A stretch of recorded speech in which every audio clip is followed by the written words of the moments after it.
Preparing bill of quantities is a very important step in getting your project ready for tender. And in this video, I'll walk you through the key elements of BOQ preparation to ensure it is accurate, clear, and ready for bidders. And let's start. Hello and welcome to Cost Engineering Professional. I am Ahmed Adel, and here I help you develop the required skills and enhance your knowledge to elevate your cost engineering career. So if this is what you want, you can quickly subscribe. And now let's start with the first part of this video, which is the BOQ structure. So every time I want to make a BOQ for a project, I always start with the project summary.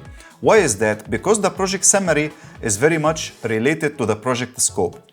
So as you can see here, for this project that I am having right now, we have in the project summary the following sections. We have the general requirements, and we have the earthworks, concrete works, masonry works, metal works, wood works, thermal and moisture protection, doors and windows, finishes, accessories, mechanical and electrical installations. And actually it is very important to start with the end in mind. Why is that? Because, for example, let's say we have a turnkey project, a full project where you need to do the concrete works and the masonry and all the finishes and the metal works, wood works and the MEP and all of that. So in that case, you will have a project summary that looks like that. But let's say if the project is fit-out project, then in that case, for example, you will not have any concrete works because it is just finishing. So in that case, you will only have, let's say, the woodworks and the metal works. Also, we will have maybe thermal and moisture protection, doors and windows, finishes, accessories, and maybe parts of the MEP. So why we should start with the summary? Because if we know the scope of the project, then we will know which sections or which divisions of the BOQ we should be creating. That's why we should create the BOQ summary first, because the summary will reflect the exact sections that we need in our BOQ. And in this case, the BOQ that I am showing to you right now, the summary has everything, because my project here, or this BOQ, is prepared for a project where I need all the sections and all the items that come under each section. And now once we have all the sections that will be required in our project as per the project scope and the items, the next step is to go and start creating actually these sections. But before I start showing you each section and what are the items that will come under each section, let's talk first about the BOQ formatting, because formatting is very important for a BOQ. And what do I mean by formatting? Let's assume that I'll just print here. As you can see, the print preview and the format of the BOQ, it looks nice and it looks professional. And this is something that you need to have in your BOQ all the time. The BOQ should look consistent, like all the pages should look similar, your font size, the font that you are using. For each title, are you using bold, are you using italic, are you using underline? So such things are very important, and that's why we need to talk a little bit about the formatting. So here, as you can see, I have all the sections that I will need for my BOQ. And now I am at section C, which is the concrete works. First thing here, the title, the client, consultant, cost consultant, project owner, or the project name.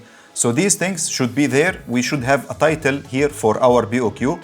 And actually this template that I am using here, what I am doing from section A here, which is the general requirements, I haven't prepared this section yet, but I am linking all these cells here to the first section. So all I have to do, if I want to use this template one more time or for another project, I'll just have to change the client and consultant and cost consultant here, and then they will be changed in all our BOQ sections. So here, as you can see, it is just linked to section A. So if I change there, it will be changed here.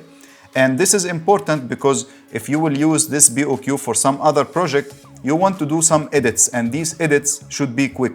So if it is linked like that, you can change here the header or the title of the project, the client and consultant and project name and all of that. You can change them easy just by changing in the first page. All the other pages will be changed. Another important thing is to know which principle you are using or which standard method of measurement you are using for preparing this BOQ. And I'm preparing here using the POMI, Principles of Measurement International. So I'll have these sections starting from, as we said here, from section A up to section R, which is the electrical installations. So for example, if I go to section C, which is the concrete works is the name of this section. So here, as you can see, I am using a font, a bold font with underline to define the section name, Concrete Works. And under this section, I will have some other subsections like poured concrete, for example, and we will have also reinforcement and shuttering. So as per the POMI, we have these subsections under the Concrete Works. So here for the subsection, I am also using the same thing. I am using a bold font and underline to define a subsection. And then for the descriptions, I am using a normal font and I am putting underline under that. So that means that this is a description. And you might feel that this is just general information or something that is useless. No, when I explain to you this and when you start to apply this, you will have the consistency in your BOQ as I was showing you, because everywhere you know how the section name looks like, how the subsection looks like, how the description look like, and how the item look like. Here, as you can see, the item is without any formatting. It's just the normal line. And by the way, I am using here the font Arial and the font size is 11. So that's how I am getting this look that you can see right now. And for the Concrete Works, for example, I have here poured concrete and I have a description here. And by the way, to write the descriptions, you have to see the project specifications so that you can specify the item and write a description for it. So the description is just describing the item or the components of the item so that anyone who is using this BOQ can price the item easily. And this is the importance of the description. And to write a description, you will have to refer to the specifications and the drawing to see the specifications of the item so that you can describe the item properly. And as we said, you will have underline under the description. So that means that this is a description. So here for the poured concrete works, what I am doing, I am having the one description for the PCC, plain poured concrete, and I have another description for the RC, and I'm just listing down my items and I am putting, of course, the unit of measurement here. One more thing that is very important, which is the item number or item reference number. If I want to refer to this item in a variation or in any official communication, I should be able to refer to the specific item. So how can I do that? It's simple if I follow some, again, consistent formatting. So here in this bill, which is the Concrete Works, this is page number 1, and here by the end of the page, I am putting Concrete Works page number 1, and here I will have the total of this page. So I have another page here, which is page number 2, and I will also have a total here. And I have a summary for this division, and here I will have the summary of page number 1 and the summary of page number 2, and then here I will have the total Concrete Works carried forward to project summary, which is this one. So what I want to highlight here is this. If I refer at any moment to section C, which is the Concrete Works, so I can say section C, Concrete Works, page number 1. So I am referring to this page in this section, page number 1, item number D. So I am referring to this item, combined footing. So in order for this to happen, you need to have a page number here, because this is page number 1 in the Concrete Works. And you need to have an item number, and you need to have a section number also, which is section C in this case. So section C, Concrete Works, page number 1, item D, then I am referring to this item. So for this Concrete Works section or division, what I have these subsections, poured concrete, and as we said, I have the PCC and the RC, and I am listing down the items. The description will have underline, and the item itself is without anything. And when I go to the next page, the first thing I should say here, Concrete Works continued. That means that this is a continuation of the previous page, because when you print this document, if I print here, this will be page 1 where it says Concrete Works, then poured concrete. So that means that here we are talking about the poured concrete, and because of the description, we are splitting into PCC and RC. When I go to the next page, it says Concrete Works continued. And actually, let's say, for example, here I am still in the first page. And let's say for the poured concrete, I have more items and the page was not enough to take all the items. So that means that when I go to the next page, I should have Concrete Works continued. And then again, I should have the poured concrete continued as well. But here in this case, this is not happening. This page is enough to take all the items that comes under the poured concrete, which is a subsection. So when I go to the next page, I have the Concrete Works continued, and then I have a new subsection, which is the reinforcement. So I put the reinforcement here, and let's view it from the Excel so that it can be more clear. So here I have the reinforcement, which is coming under the concrete works continued, and I have a description, and here under the reinforcement I am having two items actually. One of them is the steel reinforcement itself, measured in weight units. So here I am using ton, and actually as per Principles of Measurement International, the steel should be segregated, like you can say 6 mm, how many tons, 8 mm, 10 mm, 12, 14, 16, and so on, so that you can list here all the diameters of the steel along with their quantities. Or you can do that various diameters, so that the quantity that you will put here, yes, it's a weight, it's measured in ton, but it is for all the steel that is coming in your project. So you can use here as a one item, as you can see, various diameters, or you can just list down all the diameters and put the quantities. It is up to you. And I have another item here under the reinforcement, which is the mesh reinforcement, which is being used in the slab on grade. So I'm just putting a quick description here and to slab on grade, and the unit here is a square meter because these meshes, they come in square meters. So here I am having the reinforcement bars and the reinforcement meshes. And then the third part that I have here is the shuttering. And again, I am just putting a description for the shuttering. And shuttering, by the way, is a subsection that comes under the concrete works, as we discussed. And the description, and we have our items here, and this is the unit of measurement, which is square meters.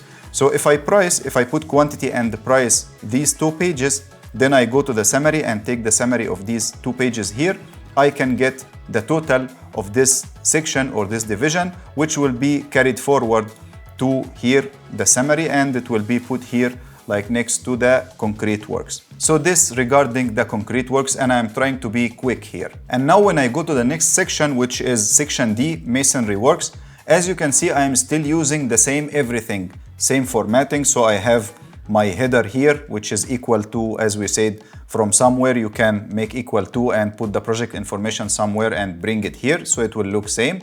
And again, I have a section, so Masonry Works, I am putting here Masonry Works, and the subsection is walls and piers, and I have a description here for the solid block, and a description for the hollow block, and a description for the thermal block. And as we said, if the description in the previous section or in my BOQ will be just normal font and with underline only, that's it. So in all the sections, it should be same. So as you can see here, this is exactly what I am doing.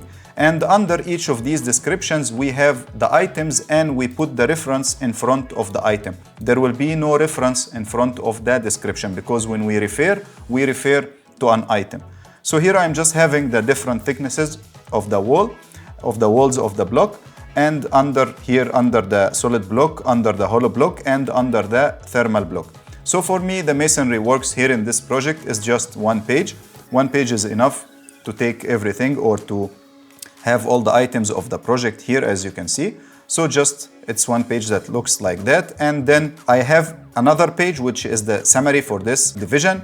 And it says Masonry Works continued and Masonry Works summary. And this is page 1 of 1. This is also an important part. Here, for example, again, back to the concrete works. In the summary page here, because this division is only 2 pages. So here, page 1 of 2 and page 2 of 2. And I'll get the summary of the page here and then the summary of the section here. But in the case of Masonry Works, I have only 1 page. So in that case, in my summary, it's just page 1 of 1.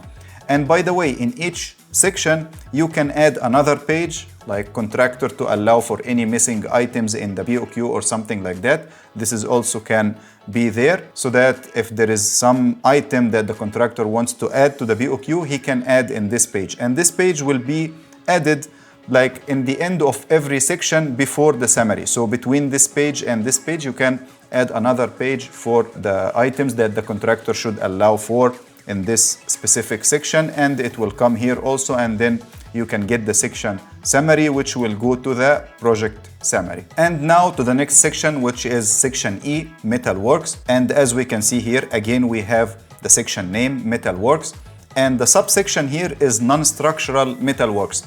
And why is that? Because actually, as per POMI, the metal works can be used also for steel structure. If your main structure of the building is steel, so the structure works will not come in section C, which is the concrete works. No, it will come in section E, which is the metalworks. But the subsection for that is called structural metalwork. So in this project, it's a villa project, residential villa. I don't have steel structure. So I don't have structural metalwork here. So I didn't use this subsection here in this BOQ. I started with the non-structural metalworks because they are just handrails and normal metal items that are non-structural metalworks. So here for the handrail, you can see the description again with underline, supplying the installation of 1100 mm height, tempered glass balustrade, 10 mm thick, including 316 stainless steel handrail and bottom fixing channel and all necessary fixing and accessories, and just a description that describes the item. And then here, this item is coming for the balcony handrail and for the staircase handrail and for corridor handrail. So these are the items that come under this description.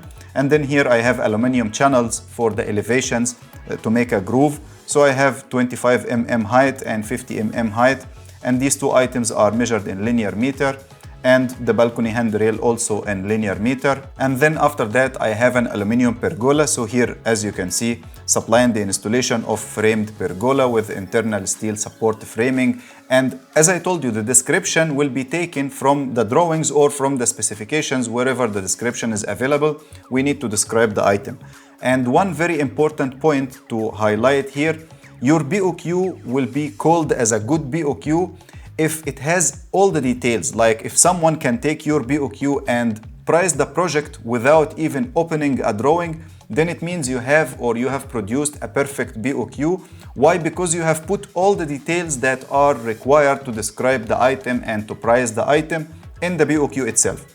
And a good practice also, if this description is referring to some specific section in the specifications, you can say as per specification section number so and so. You can add this part in the description. So when someone reads the description, if he still has doubt or something, he can go to the specifications, to the particular section and read about this particular item. So that's how the description is very important. And as you can see here, we have the pergola for car parking for villa backside. So these are the items, and aluminum sandwich panel required somewhere. So here are my metalworks for this project. Again, it's just one page and another page for the metalworks summary, and I'll have here the total, which will go to the project summary. So we talked about the concrete works, the masonry works, and the metalworks. And actually here I haven't finished this project yet. So I finished section F, which is woodworks, and also section G, which is thermal and moisture protection, and here section H, doors and windows. So these are the sections that I finished. Section J, which is the finishes, I haven't finished this section yet for this particular project. So when I finish, I'll make another video and I'll explain all the sections. So here we stop now at metalworks. We didn't talk about section A, general requirement, or section B, earthworks. Yet we started actually from the concrete works, and this is because I haven't finished these sections yet. But as I told you, every week when I finish something, I'll make a video and I will cover all these sections. So that will be it for this video. Thank you so much for watching, and the next video related to the same project will be here next to me. So you can watch it next, and I'll see you in the next video.